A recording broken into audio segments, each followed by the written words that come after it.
Today, we're going to be talking about outsourcing, which is an extremely important part of your business if you want to scale. Essentially, if you're just working, doing everything by yourself, you're just an employee.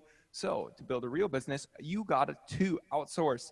And we're going to be talking with John from Online Jobs PH today because he has a cool way of outsourcing and a really cool story.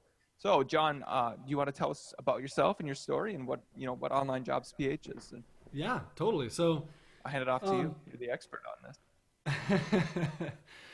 so I graduated from college in 2004, and out of college I had a job, and I'm a terrible employee. I didn't realize that, but I always thought I was good at everything, and then I realized I'm a terrible employee. Like I'm stealing time, and it's just not good.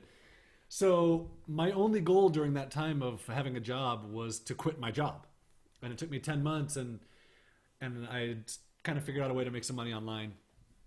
And about a year and a half into that, I was looking to hire some people, and I'd tried hiring people locally. I tried hiring people in India. I had tried hiring off of which was what was Odesk at the time or Elance, and because I knew like I've got to have some help here. I was working 40, 50, 60 hours a week at home in my own business, doing fine. I was probably making, I don't know, $40,000 a year, and this is 15 years ago. Um, and I just knew like something has to give here because everything I had tried just kind of sucked. And so I get this tip from this guy who he owns backcountry.com, which, backcountry's gigantic, and they were gigantic 15 years ago. Um, and he says to me, John, when you're ready to start outsourcing some of this stuff, make sure you go to the Philippines with it. And I was like, really? Like that's any different than whatever else? He was like, yeah, because in India, when you tell them something and they say yes, that means yes, I heard something come out of your mouth. And it doesn't mean yes, I understood what you said, which totally, right? I mean, that was my reaction. Like, what? And it kind of gave me hope of like, man, I've had all these different experiences that have kind of sucked, and maybe this will be different. And he gave me a reference where I could hire someone on it, and so I did. It took me a couple months. I went back and forth. Like, I don't know if I can. I don't know if I can keep someone busy full time. I don't know if I can afford this. I don't know if they can do good work for me. Those are the same types of things I was thinking when I got started too. I think everybody thinks that, right? So finally, I was like, I have to take the leap. I have to try this because I don't. Unless I try it, I'm just stuck, and it's just kind of crappy. So he had given me a reference to where I could hire someone, which was so awesome. I hired this guy full time. It was the single most liberating experience of my life, where previously I had been doing everything, and I had been doing all kinds of stuff that I knew how to do and stuff that I was good at and stuff that I knew how to do that I hated. And so I gave this guy this task that I hated doing, and I taught him how to do it. I taught him everything about it. And the first time he did it was terrible. It was so wrong. But it was his full-time job, right? So like I was like, okay, well, let's just kind of find another way to do this. And I worked with him back and forth through this thing. It took me a couple of weeks to get it right, and then I've never done it again.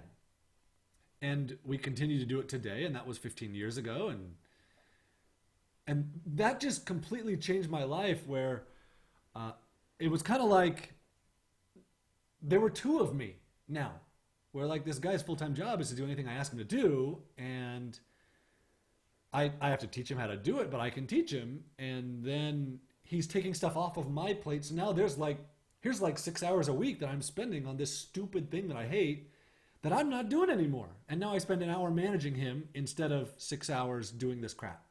Yeah. So what was it like? How long did it take in that beginning part to get actually more hours out of it than you put in? Because I know that's one part that is really hard with going and outsourcing. It's like, oh, this isn't working. It's harder. It's you like you said, it's not good results at first. How long did that period kind of take where that you really shifted that mindset or saw the results from it? So in the beginning, I don't remember how long it took, but I know there was a build-in period. And today even, so I hired someone last week to do some admin stuff for us. And my initial thought was, oh, now I have to go through all kinds of stuff to bring her on board, and it's so painful. And I would say that for me in the very beginning, there were a couple weeks where it was taking more time than it was saving me, right? Today, that's a couple hours, just because I've gotten so much better at it. And the longer you do this, you have a team. Like I have team members that I can say, hey, go talk to this person about this, and go talk to that person about this, and hey, you set her up with everything she needs, right? But in the beginning, I'm pretty sure it took me a couple weeks of like, okay, now I got to create a bunch of training, which this is like the biggest thing that everybody thinks. This is probably why people don't want to do this, is because, oh, now I got to create training. It's the worst. But if you're willing to do it, if you're willing to spend a couple more hours, add a couple hours to your week in order to get a bunch of hours back. Yeah, that's actually what I found. And John and I were just talking about this, like while we were planning this out. He said that I've never seen someone write notes like you. And so that's like you, because I've been doing training for so long, you really got to think through that process. And it's painful because it takes time to think of like, how is something truly done, and to make it very clear to share that with somebody else. But you can get over that initial hump, you're actually going to be able to free yourself up long term. But you got to think hard and put in hours. Can I give you another example of this? Yeah, go for it. Okay, so here's this is kind of where the whole thing changed for me, where like I hired this guy and it was amazing and it was liberating, but I still thought he was a grunt worker. Like I still was treating him like he was a grunt worker. He was just doing menial tasks, other than I had taught him to do this thing that I was previously doing. So a couple years into having him, or maybe a year into having him, and I had two people at this point. My wife is 7 months pregnant with our third child. This is 10 years ago, and we go into the doctor, and he has run some tests, and he says to my wife, "You have preeclampsia, and if you don't go on strict bed rest for the next 3 to 5 weeks, you're gonna lose this baby, and you could die." And I mean,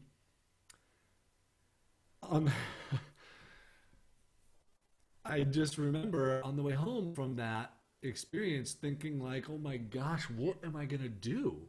Because I'm running this business, and I have 2 other kids, and I'm not about to lose a baby over money. I can't work. I got to take care of my kids. My wife is on strict bed rest. And so for the next, when I got home, I sent an email to these 2 guys in the Philippines that I had working for me and said, look, here's the situation. I can't work. Here's why. I need you guys to take over everything I'm currently doing in my business. And I obviously, I don't want anybody here to think like you're going to hire someone off the streets and they're going to take over your business for you, because that's not how this works.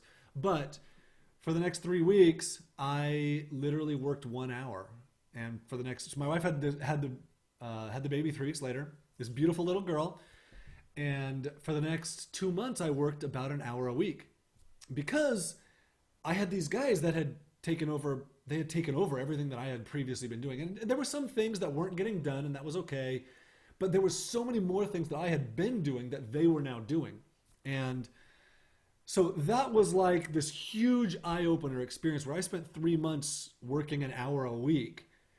And I realized, like, number one, there's always work to be done. It's a matter of who's doing the work. Is it you or is it someone else? Because it had always been me. And now it was these other guys doing the work. Number two, I realized these guys are way more talented than I thought they were. These aren't just monkeys. Like they can do thought work. They were doing thinking work for me. And number three, the third thing I learned was like, this is how you live the 4-hour work week. Because I had read the book and like, this is real for me. And so from there, that was 10, 11, 12 years ago. I never went back to working full time. Whenever I had more stuff to do, I just hired someone else to do it.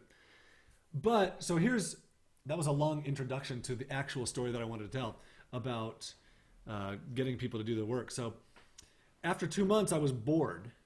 Like, there's only so many times you can take your kids to the golf course in a day, and you got to have something to do, right?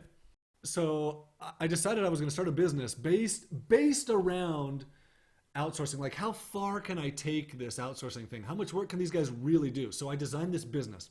And this is, 9, 8, 10 years ago. I don't remember. 10 years ago. So we were going to write reviews about products, post them on our website with affiliate links, and we're going to drive traffic to it, right? So I recorded myself talking for 45 minutes about everything, and this goes into the training piece of this. I talked through everything I wanted in this business. I talked about how the website should look, how it should function, how the business model and the affiliate stuff, and how to join affiliate programs, and how to write the content. And I sent it to this guy in the Philippines who had been working for me for a couple of years. And a couple of days later, he takes the domain that I bought, he sets it up on my hosting account, he sets up WordPress on the hosting account, he starts changing it according as I described in this audio. A couple of days later, he sends it back to me. And it was terrible. But I hadn't done any of the work. So I gave him a bunch of feedback. Like I opened up Snagit or Jing at the time, and recorded a bunch of screen captures saying like, okay, move this here and do this with it, and look at this other website, and I like this piece of it, and add this to it. And so I sent that back to him. A couple days later, he sent it back to me, and it was getting close. So we worked back and forth for a couple of days, a couple of weeks, and he got it right. And so I tell you that not because I didn't do anything, but because I didn't do the work of touching the website or the work of editing whatever it was. I did the thinking work. And that training still took time, but I only did it that one time, right? So after that, he starts writing the content, and I told him all about how to write the content. The first time it was not good, and then I modified it, and after a couple of weeks, we got it totally right. He's written hundreds of reviews. And if you found his reviews, you would think, oh my gosh, this is awesome. Because we've had so many comments on these reviews of people thanking us. So then he starts doing SEO, right? We start driving traffic to it. He starts doing SEO, and I'm teaching him how to do SEO. Like, here's how you build links, and here's how you link into our pages. Here's how you do internal linking. Here's how you do headers on pages. And I taught him all this stuff, right? Then we start doing Craigslist marketing, and we start doing a little tiny bit of Facebook marketing because Facebook was around, and just a tiny bit. And we started doing like RSS feeds and all article marketing, all these things that you hear about that you should be doing, we were doing. I was doing all of these things, except I wasn't the one doing the work. I was just telling him what to do, and he was doing the work. In the first month, that business made me about $200. Within a couple months, it was making me about $1,000 a month. Within a year, it was making me $10,000 to $15,000 a month. And he had built the website, written the content, done the marketing, joined the affiliate programs. Every single month, he would send me a report that said, sir, here's how much money we spent on Google AdWords this month. Here's how much money the website made. Here's how much money you made. And here's what I think I can do to make it better. Right? Wow, what a champion. Oh, amazing, right? and so we ran that business. I mean, I ran that business for I didn't run it. I mean, I remember there was one period of time where I didn't even look at it for like a year. And every month I just get checks. And dang. Yeah. That's like truly the 4-hour work week. Oh yeah, totally. Totally. But so I tell that story just because it illustrates a whole bunch of things. Like, number one, what's possible here. Like, these are smart people that you can hire. He worked for me full time. He built a full business, but I had to be the CEO. I had to do the thinking work. It wasn't like he just came in and did all this work on his own, right? I had to tell him what to do. You have to train people. I tell that story because it illustrates a bunch of things about how this actually works. So like when just looking at it at the top, it's kind of having that patience and thinking more long term of the investment, that knowing that it's going to cost you money and probably cost you more hours up front. And then sound like just like listening to your story there, it talks about kind of iteration. So not giving up too, because dang, dude, you got to go back and forth with them. Is that accurate? Yes, that's like perfect. Because that's what I've seen is, and that's actually another problem that I always have. It's where do you get, we'll get to that later in the interview, but it's where do you stop going back with iterations and say, this isn't the right person for this task or, this project. So you got it. You did this blog, SEO, made some money with that. And then how did it? Where would you take it after this? So you were making money. Yeah, I was making a bunch of money. You saw the power of outsourcing, right? Well, I guess you would hire another person. Yeah. Right? You do it again. right? So I did it again. And we started making more money. So then I was like, okay, well, let's hire someone else and do this again. And I did it again, right? And I ended up building like 30 of these sites. Dang. And some of them completely failed. But some of them made a bunch of money, right? So what I would do next is I would clone him now. I would say, get more of you. So